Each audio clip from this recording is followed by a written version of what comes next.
Parang Manila, tita. Oo, di ba? Sa kanila yung driver. Yung driver.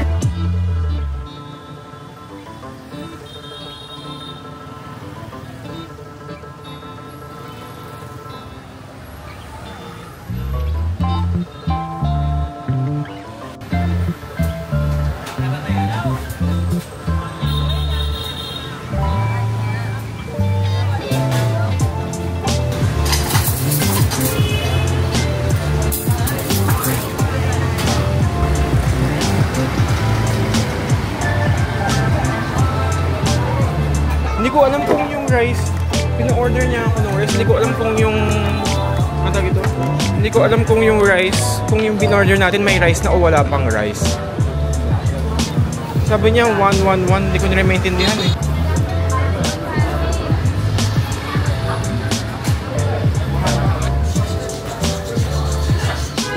Gutom yan. Sarap. Sarap yung rice nila. Ano yung rice? Rice siya talaga.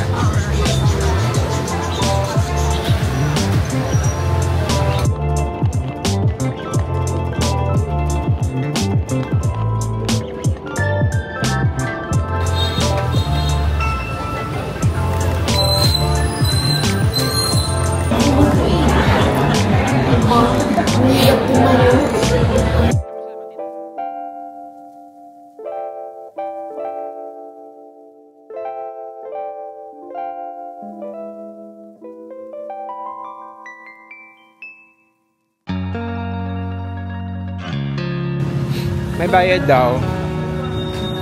100,000. Pasok pa? Naka na yung phone niya.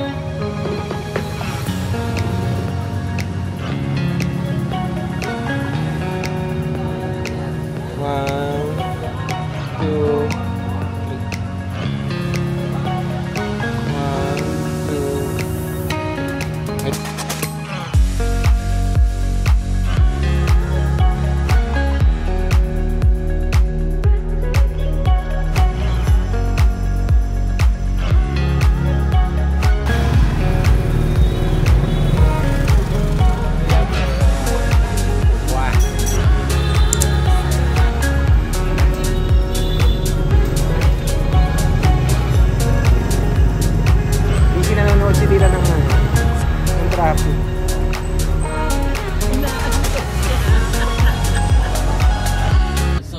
The very first day you're going to Vietnam and staying in Hanoi?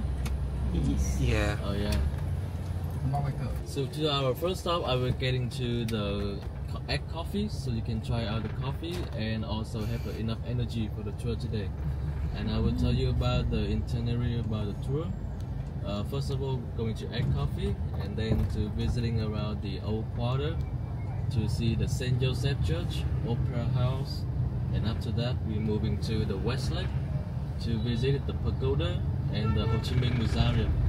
And then 10th Street will be our last stop for the tour today.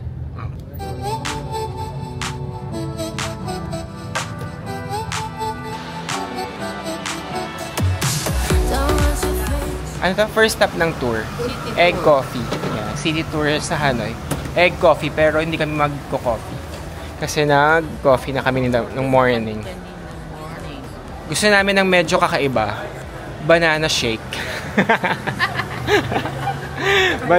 Pumunta kami ng Hanoi para mag-banana shake.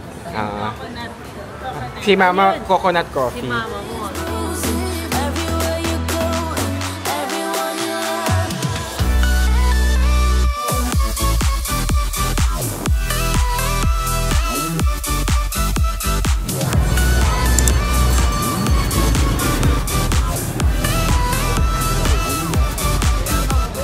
It's like a border of old water and French water. Oh, okay. Just looking right behind you, you can feel the difference with architecture on the right side and the left side.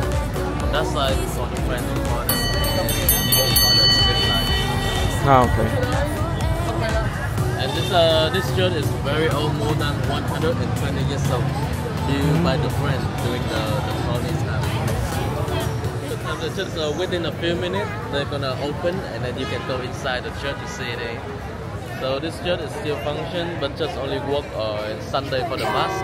Okay. In the regular day, they still allow for all the visitors to come here and see. It's just that they don't turn the light. Okay. Yeah.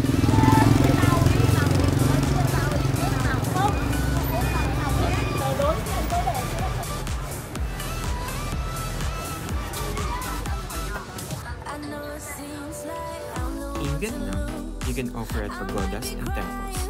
Pagodas are related to Buddhism, while temples are usually dedicated to ancestors or notable figures.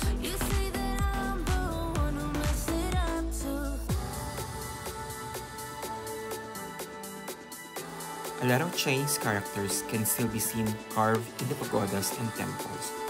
That was the old language used in the past while speaking Vietnamese.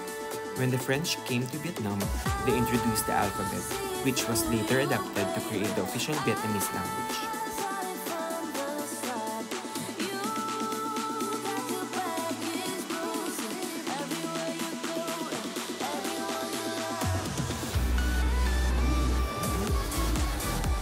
Vietnamese households typically have a table for offerings to ancestors. Lucky food and lucky money are cultural traditions, and items used in ceremonies are often used or consumed to avoid wasting good fortune.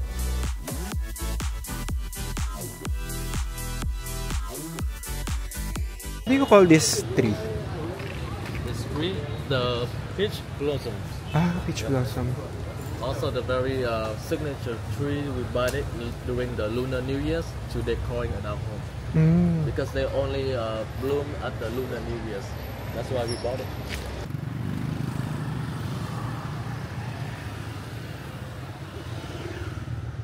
Alright.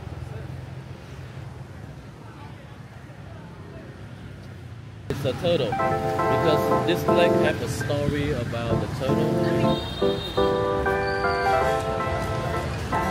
This waterfall to another waterfall. Where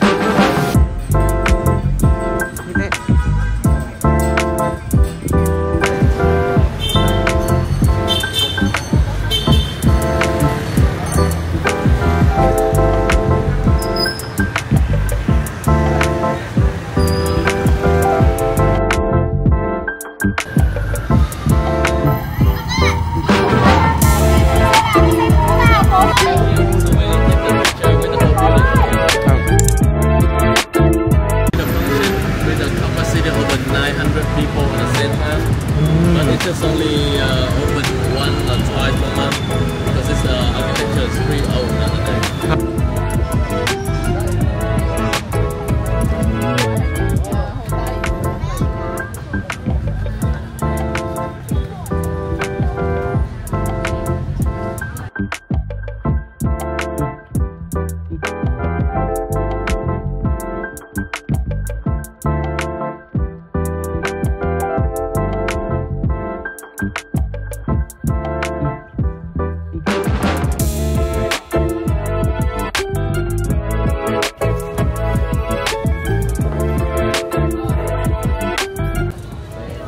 Trees.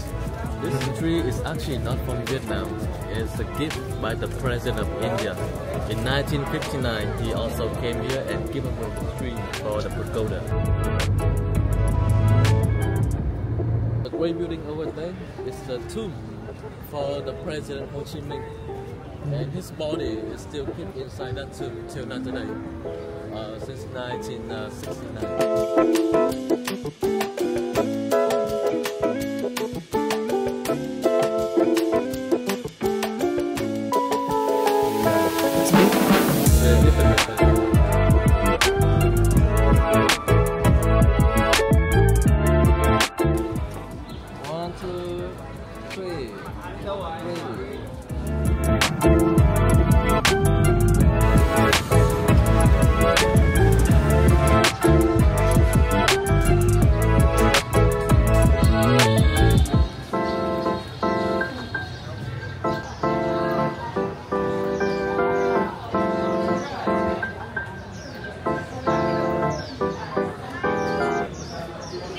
So stay here in a couple of minutes when the train passing by, and then we can have a drink if you want to.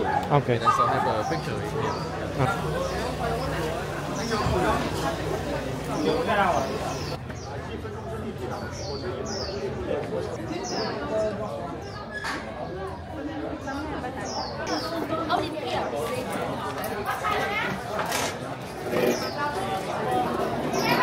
实一下有火车啊，你们证实一下有火车啊，我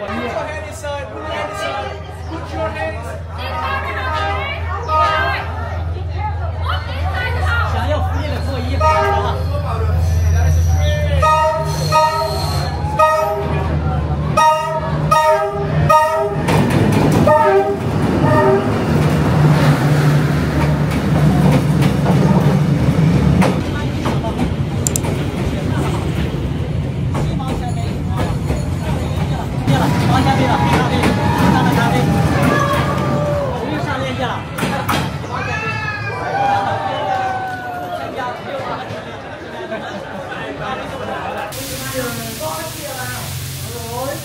Ano yan dito? Haluin mo.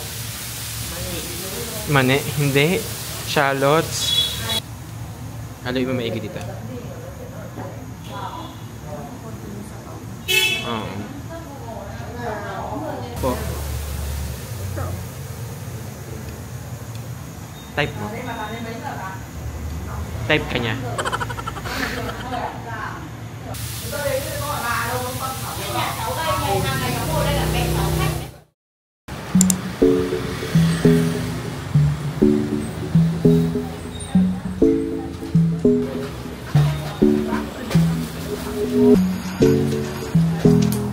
Madulas man, dahan-dahan.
Sarap.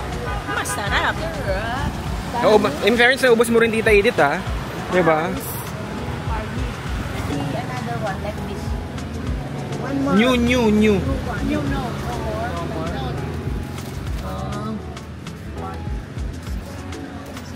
Okay, nabudol na po sila. Another kalat sa bahay. Yan, budol is real.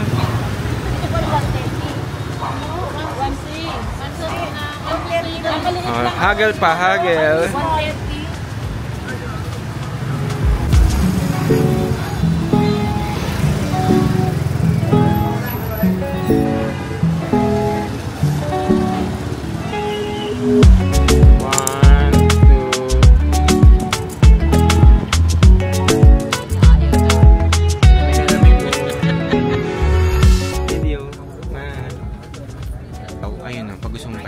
Yung dalawa. Yan. O, diba? Comfortable naman Tita din, ha? Okay, let's go! Let's go! God.